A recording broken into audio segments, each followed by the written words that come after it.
Hello students, आप सभी का हमारे यूट्यूब चैनल ESWP क्लास पर स्वागत है।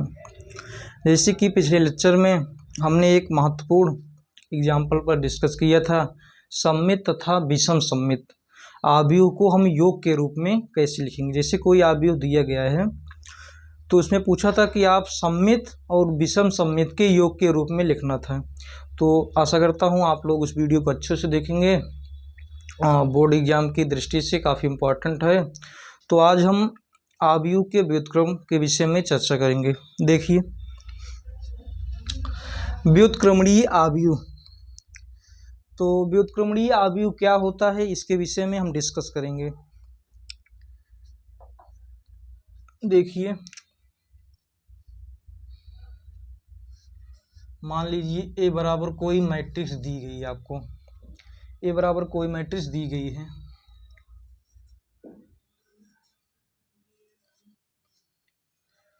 ए बराबर और बी बराबर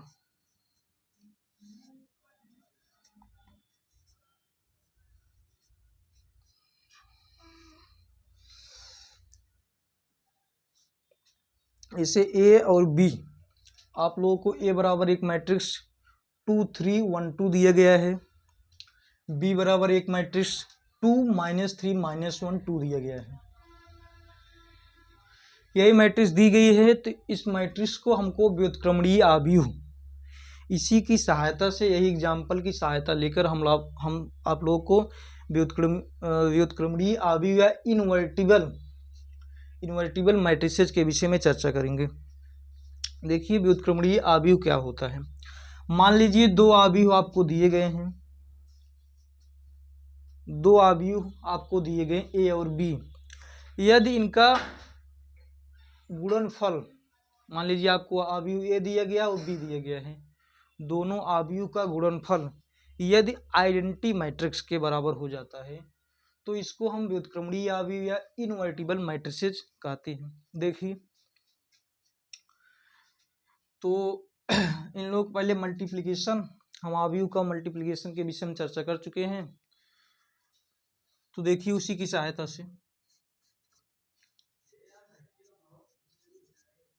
ए बी बराबर, हमको इन दोनों का मैट्रिक्स,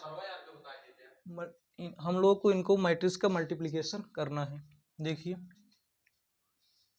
2 3 1 2, ए बराबर बी बराबर 2 -3 -1 2, हमको यही मैट्रिक्स दी गई है। अब इनका मल्टीप्लाई करिए। मल्टीप्लिकेशन के लिए हम बताए थे कि उनका, जैसे दो, इनका पहले कोड निकाल लीजिए। इसमें जैसे दो रो है, एक और दो रो है, तो ये मैट्रिक्स दो कॉलम है, तो ये 2 क्रॉस 2 की मैट्रिक्स है। अगली मैट्रिक्स 1 2, इसमें भी दो रो है, इसमें भी 2 कॉलम है, तो अगली मैट्रिक्स जो है वह भी 2 क्रॉस 2 की मैट्रिक्स है। तो मैट्रिक्स के मल्टीप्लिकेशन के लिए हम आपको बताए थे कि जो मैट्रिक्स दी गई है, मान लीजिए ए मैट्रिक्स है, इस मैट्रिक्स का कॉलम इस मैट्रिक्स के रो के बराबर होना चाहिए। इस मैट्रिक्स का कॉलम इस मैट्रिक्स के रो के बराबर होना चाहिए। जैसे मान लीजिए कोई मैट्रिक्स है m क्रॉस n की, ये फर्स्ट मैट्रिक्स है, और सेकंड n क्रॉस p की है। पहली हमारी मैट्रिक्स m क्रॉस n की है, दूसरी मैट्रिक्स n क्रॉस p के है। इन दोनों का मल्टीप्लिकेशन तभी संभव है जब a का कॉलम b के रो के बराबर हो। a का जो कॉलम है, a का कॉलम b के रो के बराबर होना चाहिए। ठीक है, n क्रॉस p रहेगा, a का कॉलम b के रो के बराबर हो। तो यहाँ पर कॉलम भी 2 है और रो भी 2 है, तो कोई दिक्कत नहीं, क्योंकि दोनों आपस में बराबर हैं। अब जैसे मान लीजिए कोई मैट्रिक्स दी, 2 क्रॉस 3 का दिया गया है और ये 3 क्रॉस 2 का, तो ए का जो कॉलम है या स्तंभ बी के पंक्ति के बराबर है, तो इसको हम आसानी से गुणा कर लेते हैं। तो चलिए क्वेश्चन बताते हैं। क्वेश्चन के माध्यम से आप लोग इससे अच्छे से समझ लीजिए। देखिए, तो हमको मैट्रिक्स का मल्टीप्लिकेशन करना है, रो बाई कॉलम चलता है, तो यहाँ पर संगत अवयव से मल्टीप्लाई करते हैं। मैट्रिक्स के मल्टीप्लिकेशन के लिए नंबर 1 कोटी वाला सिस्टम, जैसे आपको बताए थे कि ए का कॉलम बी के रो के बराबर हो। उसके बाद संगत अवयव से मल्टीप्लिकेशन करते हैं, संगत अवयव में ए का रो बी का कॉलम, ऐसे चलता है। देखिए, तो यहाँ पर हो जाएगा रो और कॉलम 2 का मल्टीप्लिकेशन 2 में, 3 का मल्टीप्लिकेशन 1 में करेंगे, 3 का मल्टीप्लिकेशन 1 में। देखिए, तो रो बाई कॉलम कितना हो जाएगा यहाँ पर 2 × 2, 2 × 2 प्लस 3 × -1 हो जाएगा यहाँ पर। ये पहला हो गया। अगला इसे कर लीजिए 2 × -3 प्लस 2 × 3। देखिए, फिर से एक बार देख लीजिए, इसे रो बाई कॉलम 2 × 2 प्लस 3 × -1, अगला 2 × -3 प्लस 3 × 2 या 2 × 3, ठीक है। फिर ऐसे अगला देख लीजिए, रो बाई कॉलम 1 × 2 प्लस 2 × -1, अगला 1 × -3 प्लस 2 × 2। देख लीजिए, नोट कर लीजिए, एक बार फिर से बता दें। देखिए, ये रो है, एक कॉलम, मतलब एक रो उठाइए, उसके बाद कॉलम से संगत अवयव में मल्टीप्लिकेशन करते जाइए। तो 2 × 2 प्लस 3 × -1 1 हो जाएगा, 2 × -3 प्लस 3 × 2 हो जाएगा। फिर अगला इसे रो फिर कॉलम 1 × 2 प्लस 2 × -1, फिर अगला जो हो जाएगा 1, ये संगत अवयव 1 है, फिर इसके बाद इसका हो गया। अगला इसे देख लीजिए 1 का -3 में प्लस 2 का 2 में। तो देखिए, इसको हल कर लीजिए।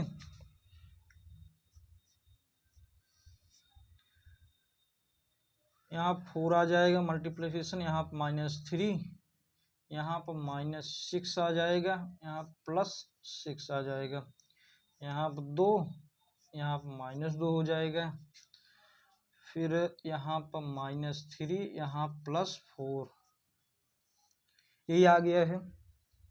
नोट करिए, इसको नोट कर लीजिए। तो आप लोग कितना समझ में आ गया। फिर आगे देखिए, फिर इसके बाद कितना आएगा, इसको हल कर लीजिए। तो यहाँ पर 1 हो जाएगा, यहाँ पर 0 हो जाएगा, फिर यहाँ पर 0 हो जाएगा, वहाँ पर 1 हो जाएगा, ठीक है। तो ए बी बराबर हमको एक आइडेंटिटी मैट्रिक्स मिली। यह आइडेंटिटी मैट्रिक्स 2 × 2 की है, इसको I2 × 2 भी लिख सकते हैं। मतलब हमने आपको पहले बताया कि यदि कोई भी उत्क्रमणीय अवयव दिया गया है, मान लीजिए ए कोई अवयव दिया गया है और बी कोई अवयव दिया गया है, दोनों का मल्टीप्लाई करें और वह आइडेंटिटी के बराबर आ जाए, तो ये दोनों आपस में इन्वर्स होते हैं। मतलब बी जो है वह ए का इन्वर्स है, कह सकते हैं ए जो है वह बी का इन्वर्स है। यह तभी पॉसिबल है जब उन दोनों का मल्टीप्लिकेशन एक आइडेंटिटी मैट्रिक्स आ जाए। तो यहाँ पर 2 × 2 का था, तो 2 × 2 का हमको आइडेंटिटी मिल गई। फिर देख लीजिए और एक बार, तो यहाँ पर आइडेंटिटी मैट्रिक्स आ गई, नोट कर लीजिए। इसको मिटा दे रहे हैं।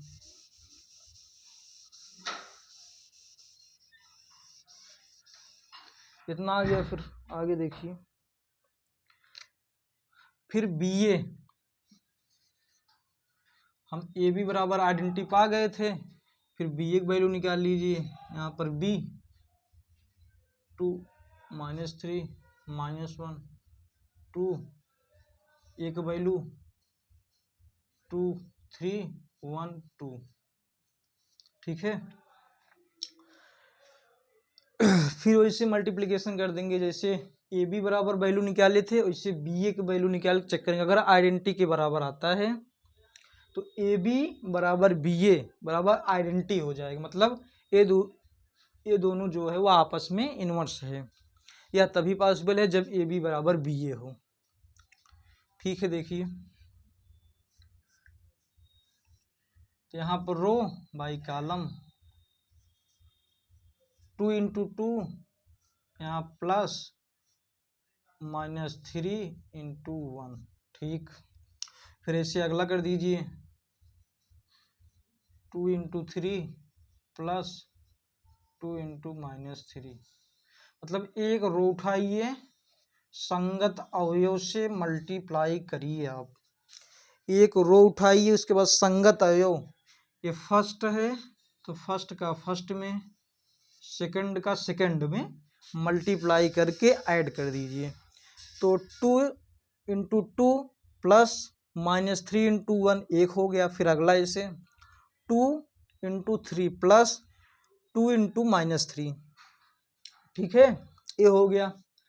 फिर आगे देखिए, फिर ऐसे अगला कर देंगे संगत अवयव से मल्टीप्लाई। रो उठाएंगे, कॉलम में इसे मल्टीप्लाई करते बढ़ जाएंगे। देखिए -1 into 2 plus 2 into 1 -1 into 3 plus 2 into 2। ठीक है, तो हल कर लीजिए, कितना आएगा। यहाँ 4 हो जाएगा, यहाँ -3 हो जाएगा, यहाँ पर 6 हो जाएगा, यहाँ पर -6 हो जाएगा। यहाँ पर मल्टीप्लाई -1 इंटू 2, यहाँ पर -2 हो जाएगा, यहाँ +2 हो जाएगा, यहाँ -3 प्लस 4 हो जाएगा। नोट कर लीजिए, एक बार फिर से बता दें। देख लीजिए, जैसे बी ए, यहाँ पर बिग वैल्यू जो दिया था उसको लिख लिया, फिर एक वैल्यू जो दिया था उसको लिख लिए, फिर दोनों को मल्टीप्लाई करना है। हम आपको मैट्रिक्स का मल्टीप्लिकेशन बताए थे। मैट्रिक्स का मल्टीप्लिकेशन करने के लिए दो रूल बताए थे। पहला है कि उनकी कोट जो है, जैसे m क्रॉस n है, n क्रॉस p है, तो यहाँ पर 2 क्रॉस 2 का पहला था, अगला 2 क्रॉस 2 का था। कहने का मतलब ए का जो कॉलम है वह बी के रो के बराबर होना चाहिए। ठीक है, ए का जो कॉलम है वह बी के रो के बराबर होना चाहिए। तो ऐसे होना चाहिए। मल्टीप्लाई कर दीजिए तो रो बाई कॉलम चलता है, बताए थे आपको। 2 into 2 plus -3 into 1 row column, फिर अगला 2 इंटू 3 प्लस 2 इंटू -3 अगला हो जाएगा। फिर ऐसे देख लीजिए -1 गुणे 2 प्लस 2 इंटू 1, फिर अगला -1 इंटू 3 प्लस 2 इंटू 2। उसके बाद हल कर लीजिए, तो देखिए हल करने में कितना आता है। यहाँ पर 1 आया, यहाँ पर 0 हो जाएगा, यहाँ पर 0 हो जाएगा, यहाँ पर 1 आया। कहने का मतलब यह 2 क्रॉस 2 की एक आइडेंटिटी मैट्रिक्स बनी। ठीक है, यह जो मैट्रिक्स है वह 2 क्रॉस 2 की एक आइडेंटिटी मैट्रिक्स आई। 2 क्रॉस 2 कहाँ से आई, क्योंकि इसमें 2 रो है तो 2 रो लिख दिए, 2 कॉलम है तो 2 कॉलम लिख दिए, मतलब डिनोट कर दिए कि वह मैट्रिक्स जो है 2 क्रॉस 2 की है। तो इससे हमको क्या मिला कि ए बी बराबर बी ए बराबर आइडेंटिटी जो हमने आपको बताया था उसके बराबर दिखा दिए।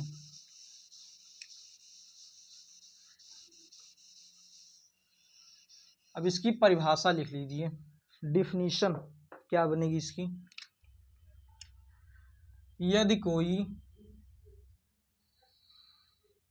यदि ए कामा यम कोटि का वर्ग आव्यूह है,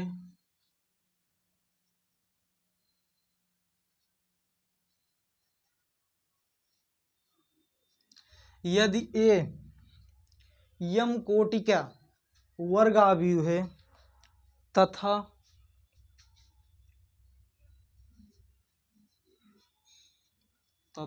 एक अन्य आव्यूह भी है, तथा एक अन्य आव्यूह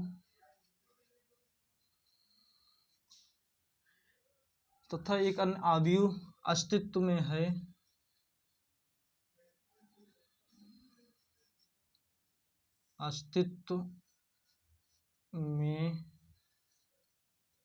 है, यदि ए यम कोटि का वर्ग आव्यूह है तथा एक अन्य आव्यूह अस्तित्व में है तो क्या होगा, ए बी बराबर बी ए बराबर आइडेंटिटी। मतलब कहने का मतलब है कि यदि एक कोई आव्यूह है, उसकी यम कोटि है, मतलब उसकी कोटि अभी पता नहीं है, हमको कोटि के विषय में हमको नॉलेज नहीं है। यदि ए यम कोटि का वर्ग आव्यूह है तथा एक अन्य आव्यूह अस्तित्व में है तो ए बी बराबर बी ए बराबर आइडेंटिटी।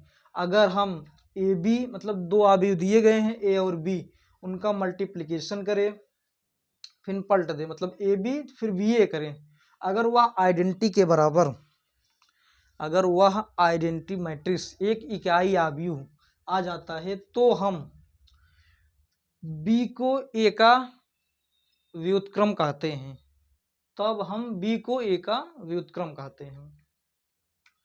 जो प्रोसेस होता है उसको हम व्युत्क्रमणीय आव्यूह कहते हैं। लिखिए आगे, इतना अगर मिल गया तो आगे लिखिए, तब बी को ए का व्युत्क्रम कहते हैं।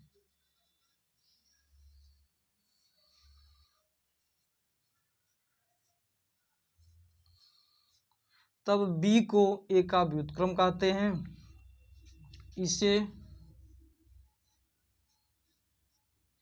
तब बी को ए का व्युत्क्रम कहते हैं, इसे ए इनवर्स द्वारा निरूपित करते हैं,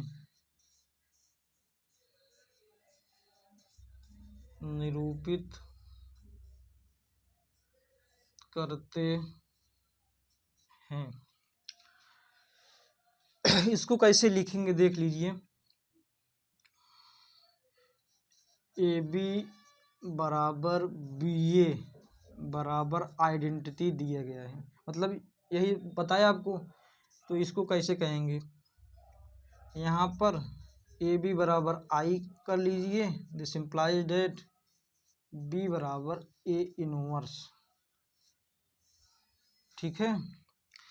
ए बी बराबर बी ए बराबर आई है तो हम ए बी बराबर आई कर लिए, ए बी बराबर आई तो बी बराबर ए इनवर्स, कहने का मतलब दोनों आपस में इनवर्स हो जाएगा तब जब ए बी बराबर बी ए बराबर आइडेंटिटी। और इसका एग्जाम्पल हम पहले ही डिस्कस कर चुके हैं। यदि कोई दो आव्यूह दिया गया है ए और बी, दोनों को मल्टीप्लाई करने पर आइडेंटिटी मैट्रिक्स आवे, दोनों को मल्टीप्लाई करने पर हमको आइडेंटिटी मैट्रिक्स मिले, और फिर उसके बाद बी ए, पहले ए बी कीजिए उसके बाद अपोजिट कर दीजिए, उल्टा कर दीजिए, बी ए उसको भी मल्टीप्लाई करने पर हमको एक आइडेंटिटी मैट्रिक्स मिले, तो हम जो प्रोसेस होता है उस प्रोसेस को व्युत्क्रमणीय आव्यूह के नाम से जानते हैं। अगर आपको हमारा वीडियो अच्छा लगे तो चैनल को सब्सक्राइब कीजिए, वीडियो पर कमेंट कीजिए और वीडियो को लाइक कीजिए।